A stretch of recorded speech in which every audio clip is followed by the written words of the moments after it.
Okay, so it's just occurring to me that I don't love the way I've made the thumbnails for this chapter. Um, but for today, I'm going to be reading from page 168, and this is belonging to yourself with self acceptance and self love. And per usual, I haven't read it yet. I'm in this practice right now. And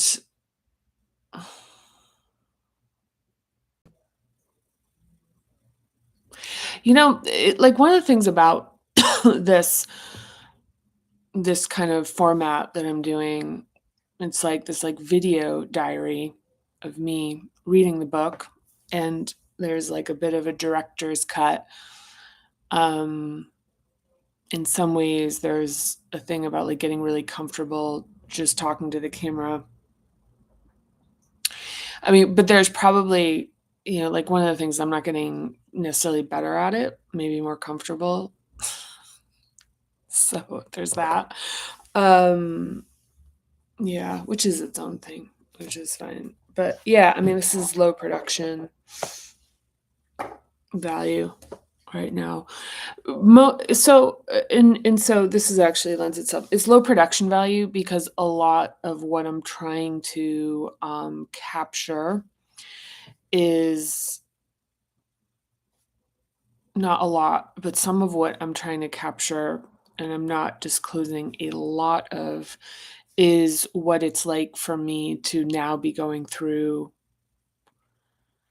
the book and having my own practice in it, which I don't share a lot about my own practice because this isn't about me. But one thing I do want to share, because I'm in a fourth hub practice right now. I've met so as we've been going along, it's impossible to avoid this being evocative. It's impossible. It's impossible. Yeah, and a friend sent me a video. I wish I could share it, but it's a video of a little girl, 4 years old, probably like getting close to 5, having her hair done by like a mother or auntie and saying, "But I'm ugly." And the response is, I mean, maybe I'll find the name of the video so you can look it up if it feels like something you want to see. Where is it? Okay. It's called "This is the Perfect Response to a 4-year-old who thinks she's ugly," and it's on BuzzFeed India. So I don't know how findable that is, but imagine this is the perfect response to a 4-year-old who thinks she's ugly. If you're in a fourth hub practice right now, watch this. If you're following along, if you're like, watch this video. Actually, maybe I'll put the link in the comments here. If I can grab that.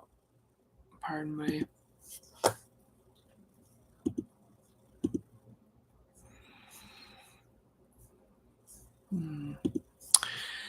Hang in there. We're gonna do this.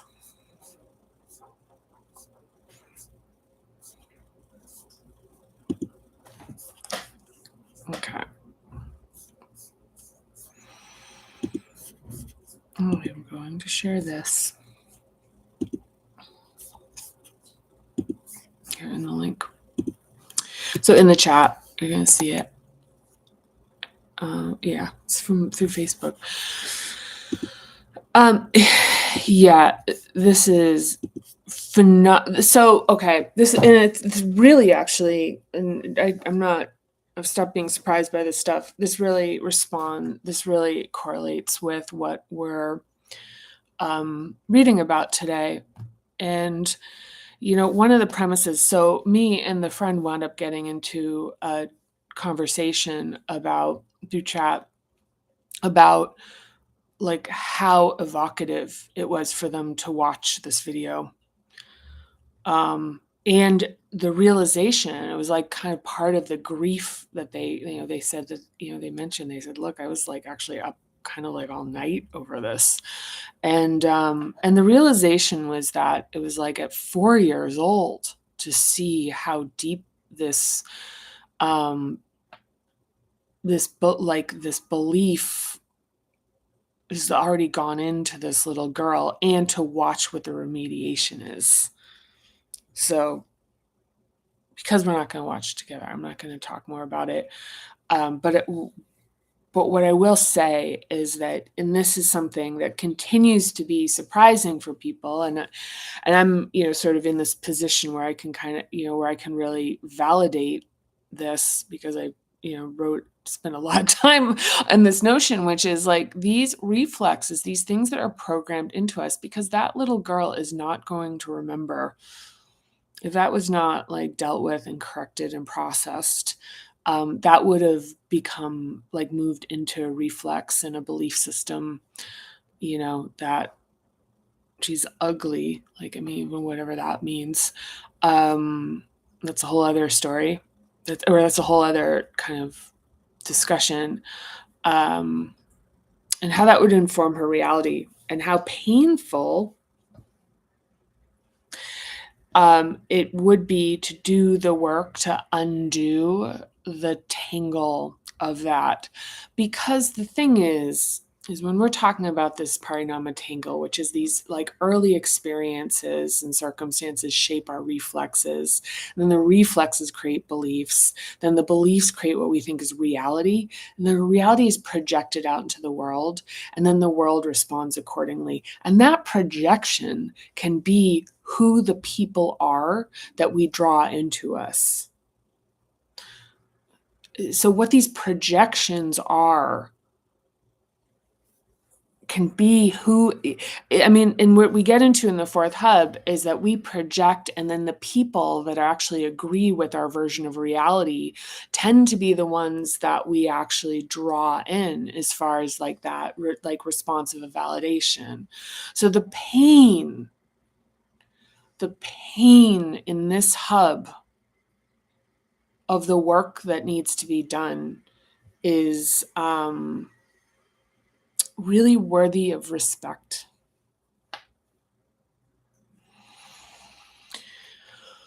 It's really worthy of respecting it, because the thing is part of untangling this is that it's a cycle where we keep putting it out into the world, having it be validated. It strengthens the reflex, the belief system, the reality.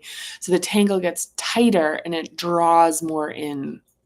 And so as we work in the fourth hub, some of the hardest work that we ever do in this process is related to having built people around us, built lives, and that and that the demonstration of this facet of our life is people. This is about belonging and connection.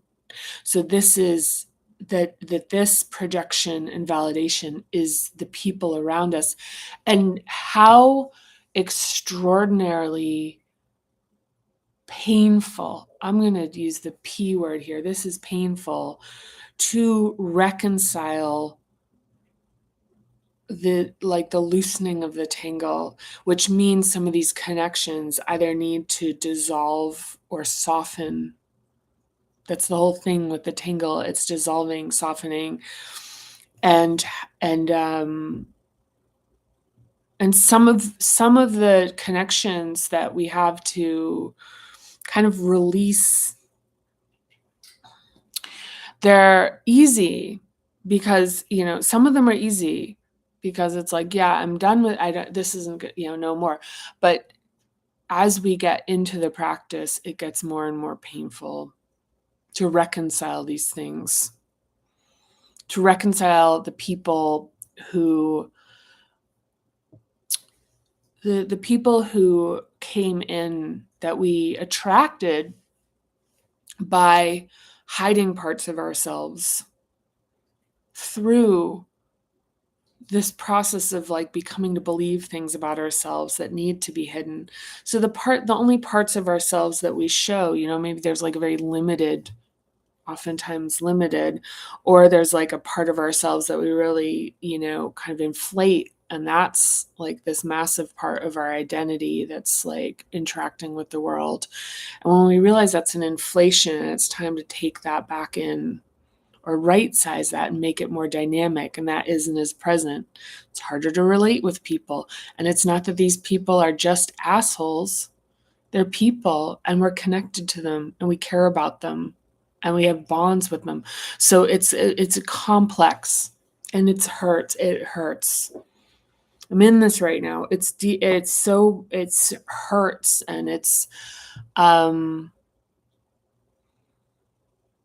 and I don't, and so I think part of it is like, the thing about blaming other people versus really taking accountability and responsibility in a compassionate way to understand that they made a deal in terms of like who they wanted to be connected with to the person that was presented to them. And as that shifts, it's a renegotiation of terms, for both parties. So it's hard for everybody.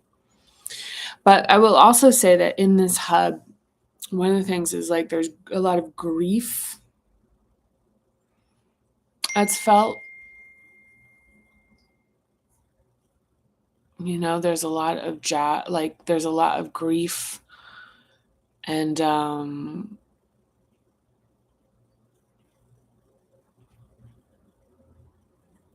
yeah. And so it's being present for that.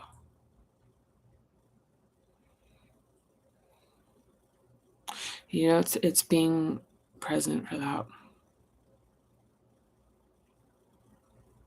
Being able to stay with it. And so this is part of the thing that's, it's kind of like, well, what do I do? Is like as really hard, sad feelings begin to surface. It's like, how do I pass it? Right? Like, so some of this is like really like, how do I pass it? And before, it's like, or how do I get away from it? How do I stop it? And so here's a couple things. And why it's good to like this is why I will talk about my practice, is that, so part of it is like staying with the physical discomfort of it. Find it as a physical manifestation. So like the words, it's this hurts. It's like, where do I feel this? Where does this hurt? What's the sensation? Describe the sensation, the temperature, the tightness, the size, the mobility of it. Like find it. And even maybe visualize what it looks like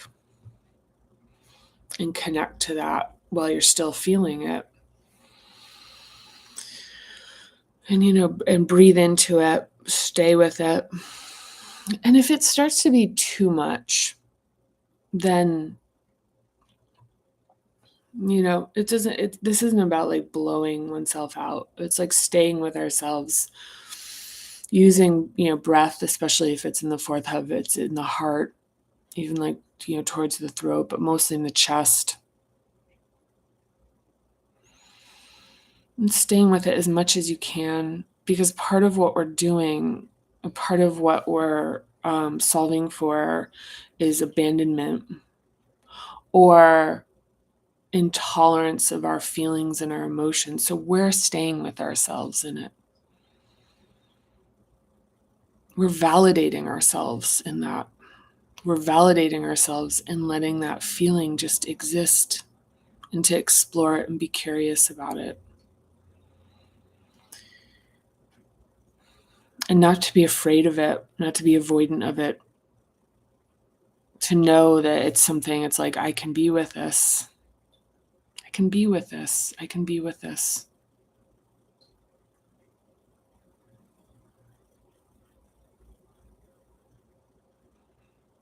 And to acknowledge it's like, this is not pleasant.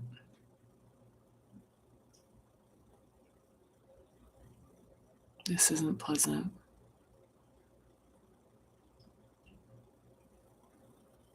But it is, and it's part of me, and it's a feeling I've had, and it's a feeling I've probably held on to and harbored for a long time. So allowing it to express itself, that it won't overwhelm me. It won't overwhelm me. If it starts to feel like it will, just bring it back down. And this is where we get into the thing of like, how do I process this? So this is where we get into practices of like, first of all, like physically move. If you start to feel overwhelmed by the feeling, like physically start to move your body, just go for a walk. Listen to some music, start writing, but physically moving, like move your body, like just walk first, music, like journal process. There's prompts in here, and to allow to like find words and talk to you, say like, what do you want to tell me about how you feel right now? And then the practices of discharging feelings. Breathing in this fourth hub is really helpful. The cactus arms in the book, find it. But this is, the thing about this relationship with ourselves. So we're going to read about, this belonging with ourselves and self-acceptance and self-love. And, the like kind of like sometimes it's like, well, you have to be grateful. You can't be grateful and anxious at the same time stuff, right? I mean, where it's like, you can't be grateful and have bad feelings. And then it's kind of like, well, why can't I be grateful? Why isn't there gratitude naturally and spontaneously arising? Which it does, by the way. Like when this is, when there's like restoration in this hub, the question of like forcing gratitude. It's like, say thank you to yourself versus saying like, tell me a little bit about this feeling that you're having to yourself. What makes you feel scared? Maybe gratitude is scary because we're afraid the rug gets ripped out from under us. Maybe our capacity to feel is diminished or underdeveloped, and that's something we can do. We can develop these things, but it hurts. It involves hurts, like molting. The feeling I compare it to is like how a snake grows out of its skin. It's this feeling of like pushing against limits, and it's like icky. It's like, ugh, as it breaks through. But in that period, it's like, there's a thing I read about lima bean, which was like, oh, the lima bean looks gross because it's cracking and everything. And then the sprout comes. It's kind of that, there's a feeling of that, of like the seed kind of becoming kind of like,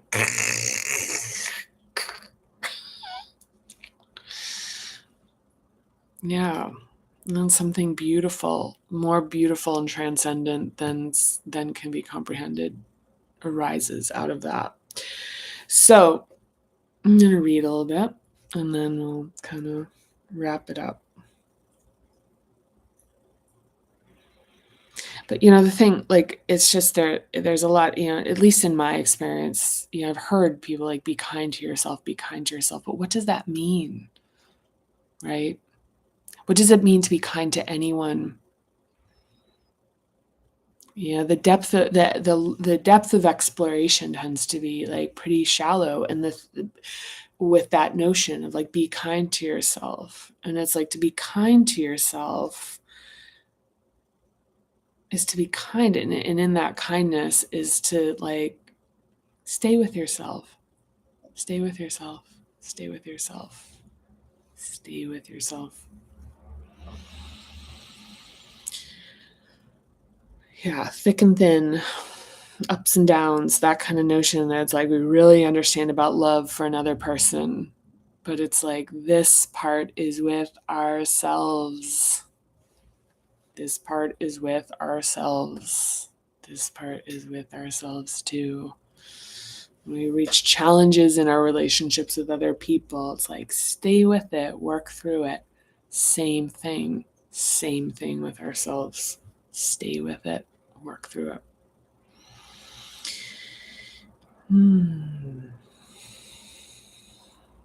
Yeah, okay. So in the book, it reads, there's a stigma of selfishness that will malign self-love, not understanding that our strength and ability to do more and be of service comes from a full cup, not through being drained, diminished, and imbalanced by servitude. Whether we reflexively assume positive or negative intent in the actions of others is a good diagnostic for the relationship we have with ourselves. Our knee-jerk beliefs in other people's underlying intentions and what motivates them is a projection of our internal universe, which is the result of adaptations and inclinations that subconsciously operate from the factory installed programming of our earliest years.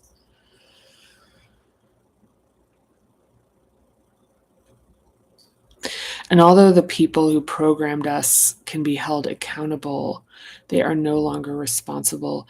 If we want to update our programming, we must do the work. Now, here's the one exception I'm going to introduce to that, which is abuse and oppression.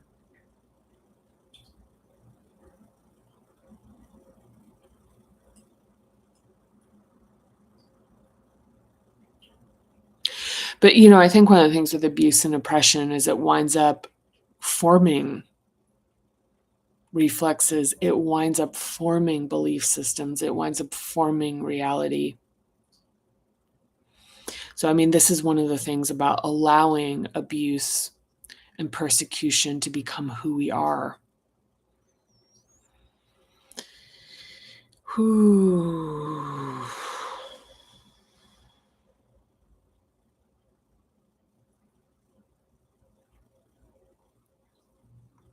Allowing it to inform our sense of what the world is composed of and how it operates.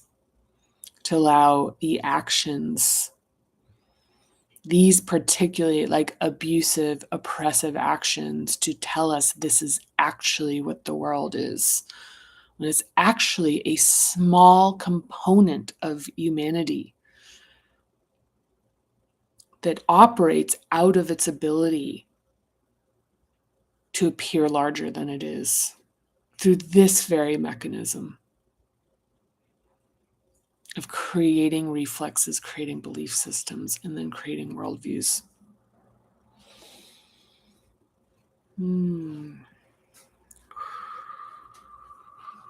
Yeah. Okay. So I hit the gong, but I'm not going to. So self-love is the experience of being you. The only person you belong to is yourself. You may share yourself, but you're the only one who's always there from start to finish, directly experiencing your life. The programming of our hubs creates filters and adaptations that can distort this relationship with chronic shame, guilt, and fear through an internalized critical voice. Do we make mistakes? Sure. Is there always room to grow and evolve? Of course. But there's nothing wrong with you.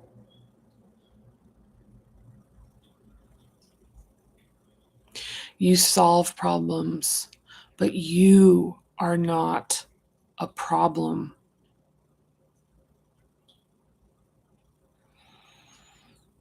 Treating your mistakes with the kindness and patience you'd offer a child, that is, assuming positive intent with yourself, is essential for self-love.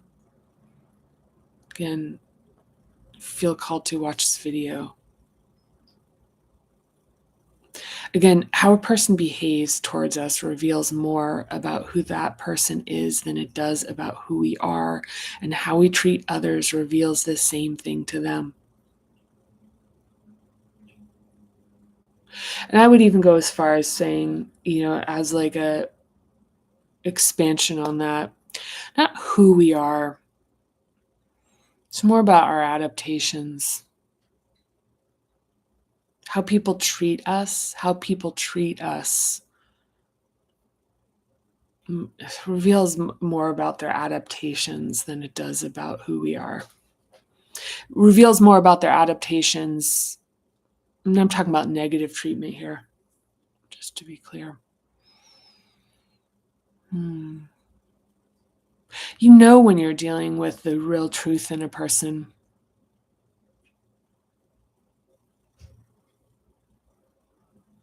You know. So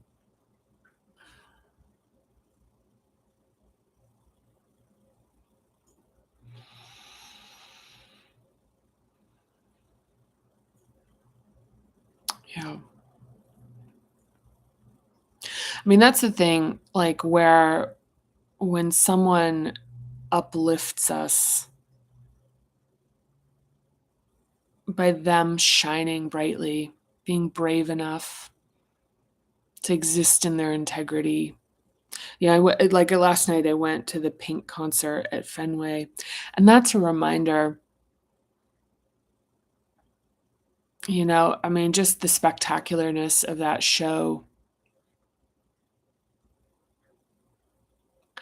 where she like flies through the crowd on in a harness, and just the joy of her existence, and like how kind and lighthearted and honest, talented, unapologetic, inclusive. Just really a sense of like, even just how her relationship with her dancers, her crew, her musicians, just that was like, yeah, that was like very strongly shown, that love. Mm. Mm. Mm. So yeah, so how we treat others is a mirror of the relationship we have with ourselves. And I feel like I feel like that's a little bit too broad of a stroke, because how we treat others is also impacted by our nervous system capacity, our nervous system budget. So yeah, I don't know. I'd actually redact that. I think that's the first time I've seen something in the book where I'm like, yeah, I'd actually like, I think this is, I'm actually going to put a note in here.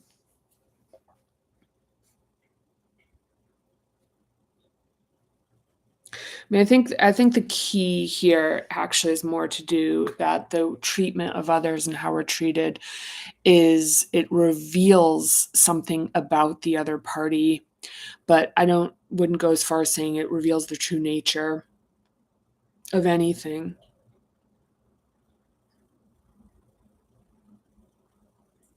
It reveals a current state of someone, of ourselves,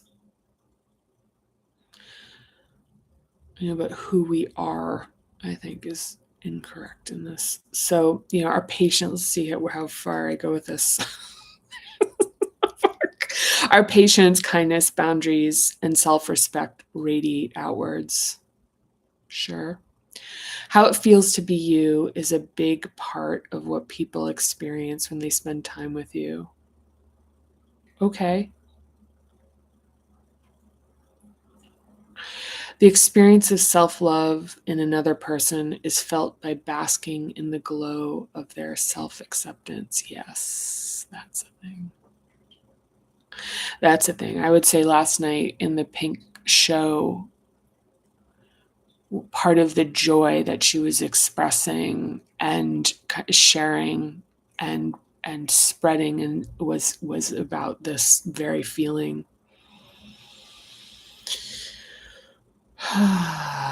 Okay, about to wrap this up. I just have a little more to go here. So I received the following note from a client. Through this process, I feel love in ways that I compared to putting on glasses for the first time. This was always here. It's so clear, bright, and beautiful. Before my glasses, everything was fuzzy, and now the boundaries are clear, the colors brighter, and life feels good. Even on bad days, I have compassion for myself. I allow myself to feel bad and give myself room to explore my feelings.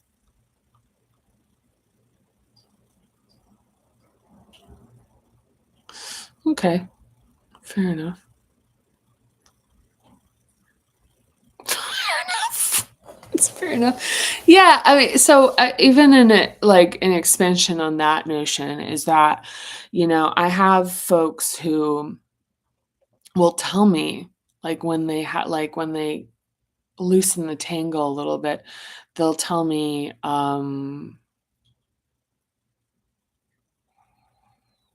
like I found this, kind of bliss, this joy, this, and I think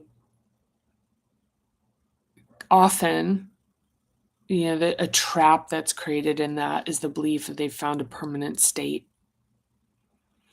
Yeah. And it's like, and it's hard, back to this thing. It's hard to get somebody that's in that state to understand that it's like, right, this is ebbs and flows and it's coming back. Life. There's no way to change that life is going to throw circumstances that are both positive and negative at you. There's just no way to change that.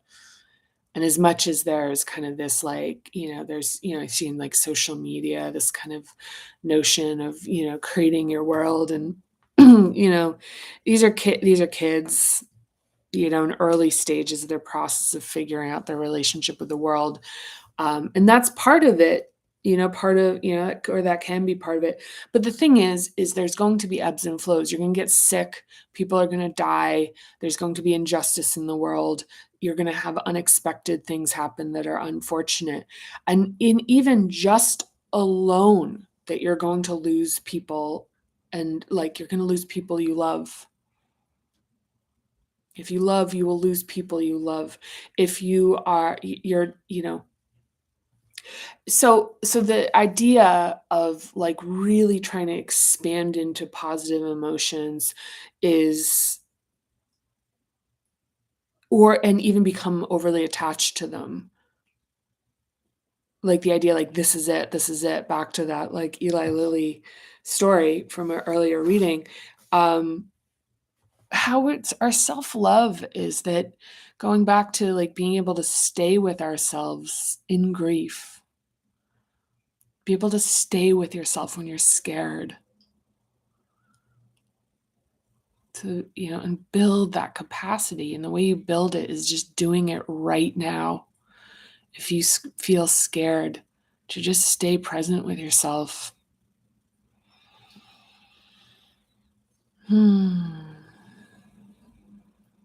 That devotion that you'll keep showing up. The thing about departing by like dissociating or distracting or trying to push away or this, we're doing this like we're really the self-love, not a, it's nice to like take a bubble bath, get a massage or whatever. But part of the thing is that it's like transformation.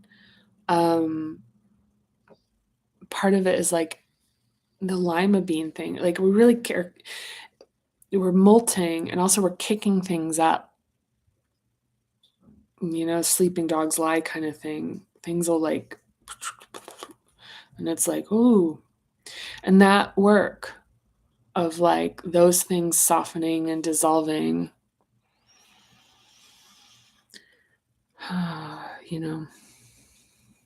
If you're going to love, you're going to lose. If you're going to be alive, you're going to get hurt. You're going to feel pain. You're going to feel discomfort. It's just going to happen. It's just going to happen. And it's not that we're trying to stop that. We're changing our relationship with it, our relationship with ourselves. We're doing it together. We're doing it together. Hi. You and me, we're doing it together. So, okay. So that's it for now. I'm going to go. I'll see you next time. Bye.